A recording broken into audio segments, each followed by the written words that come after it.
चलिए देखते हैं मध्य प्रदेश की 25 फटाफट बड़ी खबरों को। सबसे पहले न्यूज को कहां से देख रहे हैं हमको कमेंट में बताना बिल्कुल ना भूलें।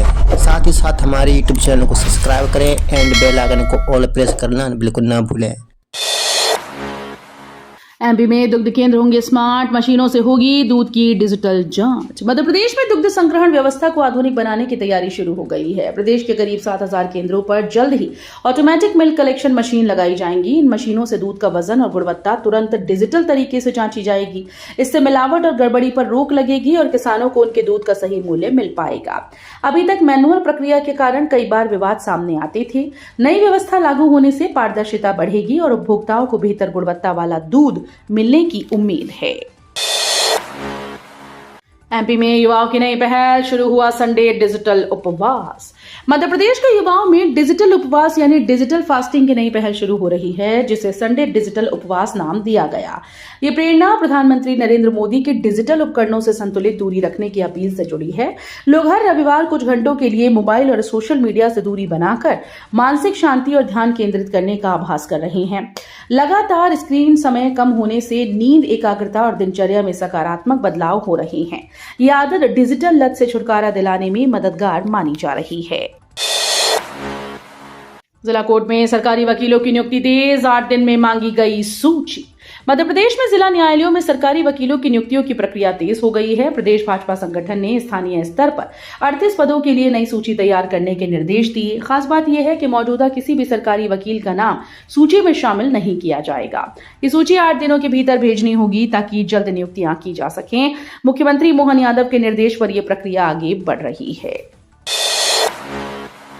भीषण गर्मी से परेशान बच्चे, एमपी में स्कूल की छुट्टी का प्रस्ताव तैयार। मध्य प्रदेश में लगातार बढ़ती गर्मी ने जनजीवन को प्रभावित कर दिया है। खासकर स्कूल जाने वाले बच्चों की सेहत पर इसका असर दिखने लगा। राजधानी भोपाल समेत कई जिलों में विद्यार्थी बीमार पड़ने की शिकायतें सामने आई। अभिभावकों ने स्कूल में छुट्टी घोषित करने की मांग को लेकर कलेक्टर को ज्ञापन सौंपा। इस बीच जिला शिक्षा विभाग ने स्कूल में अवकाश का प्रस्ताव तैयार कर लिया है। कलेक्टर की मंजूरी मिलते ही आदेश लागू हो सकता है। बुंदेलखंड बघेलखंड को जोड़ेगा ग्रीनफील्ड एक्सप्रेसवे, सतना सागर दूरी घटेगी।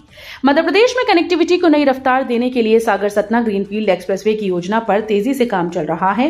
ये करीब 227 किलोमीटर लंबा 4 लेन एक्सेस कंट्रोल्ड हाईवे होगा, जिसका डीपीआर तैयार किया जा रहा है। वर्तमान में सतना और सागर के बीच लगभग 300 किलोमीटर की दूरी सड़क मार्ग से तय करनी पड़ती है, लेकिन इस एक्सप्रेसवे के बनने के बाद यात्रा समय में भारी कमी आएगी। ये प्रोजेक्ट बुंदेलखंड और बघेलखंड के बीच आर्थिक और सामाजिक जुड़ाव को भी मजबूत करेगा। जनपाव बनेगा परशुराम श्री कृष्ण लोक, सीएम मोहन यादव की बड़ी घोषणा। अक्षय तृतीया और भगवान परशुराम जयंती के अवसर पर मुख्यमंत्री मोहन यादव ने जनपाव पहुंचकर पूजा अर्चना की। इस दौरान उन्होंने बड़ी घोषणा करते हुए कहा कि जनपाव को अब भगवान परशुराम और श्री कृष्ण लोक के रूप में विकसित किया जाएगा। मुख्यमंत्री ने कहा कि भगवान परशुराम शस्त्र और शास्त्र दोनों के ज्ञाता थे और चिरंजीवी माने जाते थे। उन्होंने भीष्म, द्रोणाचार्य और कर्ण जैसे योद्धाओं को शिक्षा दी। साथ ही श्री कृष्ण को सुदर्शन चक्र प्रदान करने की कथा भी प्रासंगिक बताई गई। भोपाल में स्मार्ट पुलिसिंग का नया मॉडल, एक थाने में तैनात होंगे 2 टीआई। भोपाल में कानून व्यवस्था को और मजबूत बनाने के लिए पुलिस कमिश्नर संजय कुमार ने स्मार्ट पुलिसिंग का नया प्रयोग शुरू किया। इसके तहत शहर के चुनिंदा थानों में 2IC मॉडल लागू किया जा रहा है, जिसमें एक थाने में 2 निरीक्षक तैनात होंगे। इसमें एक थाना प्रभारी और दूसरा सहायक निरीक्षक के रूप में काम करेगा। पहले चरण में निशातपुरा और हबीबगंज थाने शामिल किए गए, जबकि दूसरे चरण में कोहिफिजा और पिपलानी थानों को जोड़ा जाएगा। इटारसी में किन्नर समाज की नई ब्रिगेड तैयार, महामंडलेश्वर की उपाधि से सौंपी जिम्मेदारी। इटारसी के त्रिशालानंद गार्डन में आयोजित धार्मिक सम्मेलन में किन्नर समाज की नई ब्रिगेड तैयार की गई। इटारसी में हुए इस आयोजन में अखिल भारतीय किन्नर सनातन सम्मेलन के तहत देश भर से करीब 500 सनातनी किन्नर शामिल हुए। अखिल भारतीय किन्नर सनातन सम्मेलन में जगत गुरु काजल ठाकुर के सानिध्य में कई किन्नरों ने सनातन धर्म में वापसी की और कुछ को महामंडलेश्वर की उपाधि से सम्मानित किया गया। बारदाना खरीद में बड़ा बदलाव, पूर्व मंत्री की सलाह से सरकार को 80 करोड़ तक की बचत। मध्य प्रदेश में गेहूं खरीदने के लिए बारदाना खरीद में बड़ी बचत का दावा किया गया। पाटन से विधायक और पूर्व मंत्री अजय विश्नोई के सुझाव के बाद सरकार को करीब 60 से 80 करोड़ रुपए की बचत हुई। जानकारी के मुताबिक बारदाना 37.20 रुपए की जगह 54.20 रुपए प्रति बोरी के भाव से खरीदा जा रहा था। इस पर उन्होंने मुख्य सचिव अनुराग जैन को सुझाव दिया। इसके बाद प्रस्ताव की समीक्षा हुई और संभावित अतिरिक्त खर्च को रोका गया। भोपाल में बीजेपी पार्षद के लापता पर्चे, 5,000 इनाम की घोषणा से हड़कंप। भोपाल के वार्ड क्रमांक 61 में भाजपा पार्षद मधु शिवनानी के लापता होने के पैम्पलेट बांटे जाने से हड़कंप मच गया। पैम्पलेट में उनकी तस्वीरों के साथ जानकारी देने वाले को 5,000 रुपए इनाम देने की घोषणा भी हुई। सुबह समाचार पत्रों के साथ ये पर्चे घरों में पहुंचे। हालांकि अब तक ये साफ नहीं हो पाया कि इन्हें किसने वितरित किया। मधु शिवनानी पहली बार पार्षद चुनी गई हैं, जबकि उनके पति भाजपा में मंडल महामंत्री हैं। एमपीएसबी भर्ती में फर्जी डिग्री का आरोप, नगर निगमों में चयन पर सवाल। मध्य प्रदेश कर्मचारी चयन बोर्ड की भर्ती प्रक्रिया एक बार फिर से विवादों में आ गई। आरोप है कि नगर निगम ग्वालियर और भोपाल में कुछ अधिकारियों का चयन फर्जी डिग्री के आधार पर किया गया। शिकायतकर्ता का दावा है कि यूजीसी से ब्लैकलिस्टेड यूनिवर्सिटी के दस्तावेजों के सहारे नियुक्तियां हुई। इसमें ग्वालियर नगर निगम के 2 सहायक अतिक्रमण निरोधक अधिकारी भी शामिल हैं, जो वर्तमान में पद पर कार्यरत हैं। भोपाल और इंदौर नगर निगम में ऐसे ही चयन पर सवाल उठे। डबरा नगर पालिका अध्यक्ष चुनाव मामला, हाईकोर्ट ने याचिका खारिज, देरी पर जताई सख्ती। मध्य प्रदेश के ग्वालियर जिले की डबरा नगर पालिका परिषद के अध्यक्ष चुनाव को चुनौती देने वाली याचिका को हाईकोर्ट ने खारिज कर दिया। मध्य प्रदेश हाईकोर्ट ने कहा कि याचिकाकर्ता ने 2020 के मामले में 6 साल बाद यानी 2026 में कोर्ट का रुख किया, जो गंभीर देरी है। कोर्ट ने स्पष्ट किया कि इतने लंबे समय तक निष्क्रिय रहने वाले व्यक्ति को राहत नहीं दी जा सकती। चारधाम यात्रा का बड़ा क्रेज, 2, 9 और 10 मई की ट्रेन बुकिंग बंद। चारधाम यात्रा को लेकर इन दिनों भारी उत्साह देखने को मिल रहा है। हरिद्वार से आगे केदारनाथ, बद्रीनाथ, गंगोत्री और यमुनोत्री के दर्शन के लिए श्रद्धालुओं की भीड़ बढ़ गई। इंदौर से जाने वाली ट्रेन में 2, 9 और 10 मई की बुकिंग लगभग बंद हो चुकी है। कई यात्रियों को कंफर्म सीट नहीं मिल पा रही। सीमित ट्रेन सेवा और भारी मांग के कारण स्थिति बनी हुई है। उज्जैनी एक्सप्रेस सहित हरिद्वार जाने वाली ट्रेन में वेटिंग बढ़ती जा रही है। भोपाल मेट्रो की ऑरेंज ब्लू लाइन रफ्तार में 2030 तक पूरा होगा प्रोजेक्ट। भोपाल में मेट्रो प्रोजेक्ट के तहत ऑरेंज ब्लू लाइन का काम तेजी से आगे बढ़ रहा है। भदभदा से रत्नागिरी मेट्रो लाइन में पहला स्लैब पिपलानी से जेके रोड के बीच डाला जाएगा, जिसकी तैयारी पूरी हो चुकी है। करीब 1.5 किलोमीटर का स्लैब अगले कुछ महीनों में पुल बोगदा तक पहुंचाया जाएगा। वहीं भदभदा से डिपो चौराहा तक पियर्स का काम भी तेजी पर है। साल 2027 तक ब्लू लाइन का बड़ा हिस्सा पूरा करने और 2030 तक 28 स्टेशन का पूरा प्रोजेक्ट तैयार करने का लक्ष्य रखा गया है। एमपी में SC/ST आयोगों में नियुक्तियां शुरू, जल्द और नामों की घोषणा संभव। मध्य प्रदेश सरकार ने राजनीतिक नियुक्तियों की प्रक्रिया तेज करते हुए अनुसूचित जाति आयोग मध्य प्रदेश और अनुसूचित जनजाति आयोग मध्य प्रदेश में नए अध्यक्षों की सूची जारी कर दी। गुरुवार शाम जारी इस सूची में 2 आयोगों के अध्यक्षों के नाम शामिल हैं। सरकार का यह कदम सामाजिक संतुलन और प्रतिनिधित्व को मजबूत करने की दिशा में माना जा रहा है। वहीं बाकी 2 आयोगों के अध्यक्षों के नाम भी जल्द घोषित किए जा सकते हैं, जिससे प्रदेश की राजनीति में हलचल बढ़ गई। एमपी में राजनीतिक नियुक्तियां तेज, केशव सिंह बघेल बने पशुधन निगम के अध्यक्ष।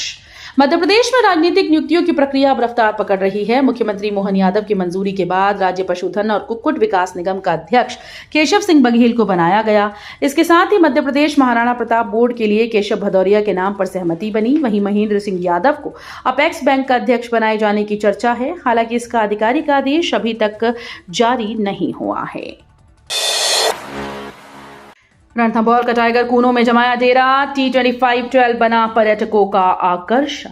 राजस्थान के रणथंभौर नेशनल पार्क से आया टाइगर T2512 अब कूनो नेशनल पार्क में पूरी तरह से बसता नजर आ रहा है।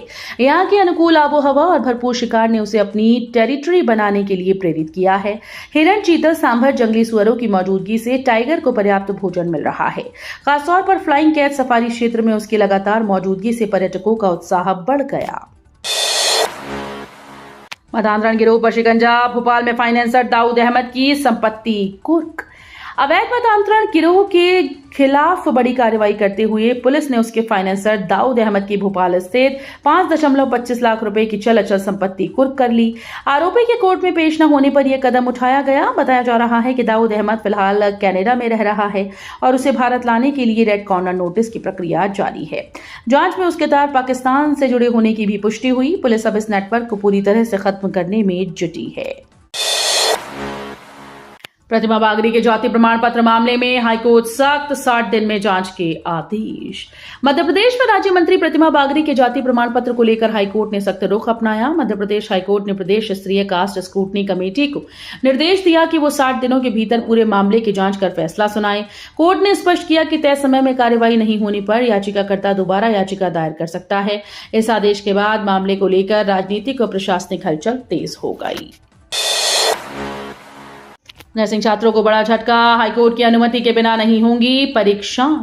मध्य प्रदेश में 30,000 से अधिक नर्सिंग छात्रों को बड़ा झटका लगा। मध्य प्रदेश हाईकोर्ट ने साफ कहा कि अब बिना कोर्ट की अनुमति के नर्सिंग कॉलेज के कोई भी आगामी परीक्षा आयोजित नहीं की जाएगी। ये फैसला बहुचर्चित नर्सिंग कॉलेज फर्जीवाड़ा मामले की सुनवाई के दौरान लिया गया। याचिका में 2020-21 में खुले सैकड़ों कॉलेजेस की मान्यता प्रक्रिया पर सवाल उठाए थे। एमपी में गेहूं खरीद की बड़ी सीमा और तारीख, अब 9 मई तक होगा उपार्जन। शनिवार को भी खुलेंगे केंद्र। मध्य प्रदेश में अब गेहूं खरीदी सभी पंजीकृत किसानों से एक साथ की जाएगी। छोटे मझोले और बड़े किसान के बीच कोई अंतर नहीं रहेगा।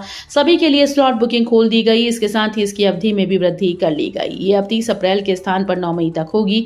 सप्ताह में 6 दिन यानी शनिवार को भी उपार्जन होगा। इसके साथ ही मानसून सीजन के बाद किसानों को सिंचाई के लिए दिन में ही बिजली उपलब्ध कराने का प्रयास होगा। किसानों के हित में लिए गए निर्णयों की जानकारी मुख्यमंत्री डॉक्टर मोहन यादव ने शुक्रवार को रात 9 बजे प्रदेशवासियों को संबोधित करते हुए दी।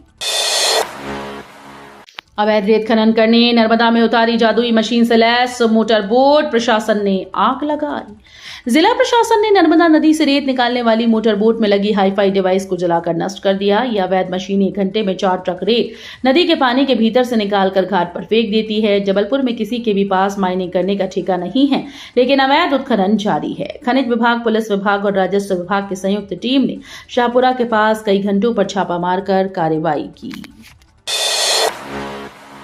चीतों के घर कूनो नेशनल पार्क में रणथंभौर के टाइगर की एंट्री, संघर्ष की आशंका, वन विभाग की पैनी नजर। चीतों के घर कूनो नेशनल पार्क में टाइगर की लगातार एंट्री ने वन विभाग की टीम को चिंता में डाल दिया।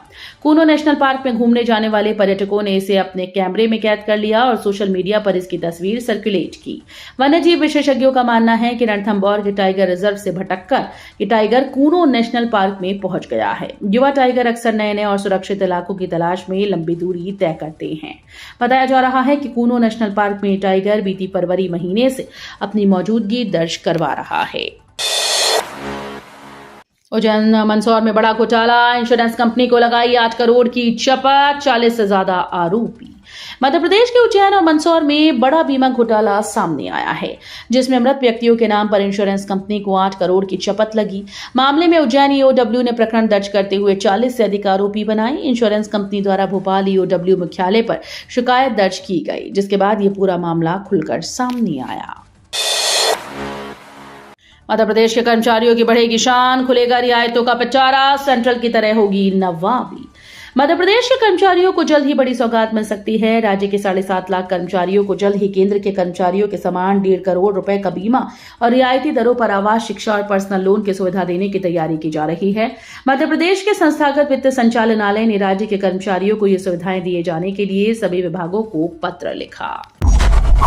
वीडियो अच्छी लगी तो वीडियो करिए लाइक एंड चैनल को सब्सक्राइब कर बेल आइकन को और प्रेस कर लीजिएगा।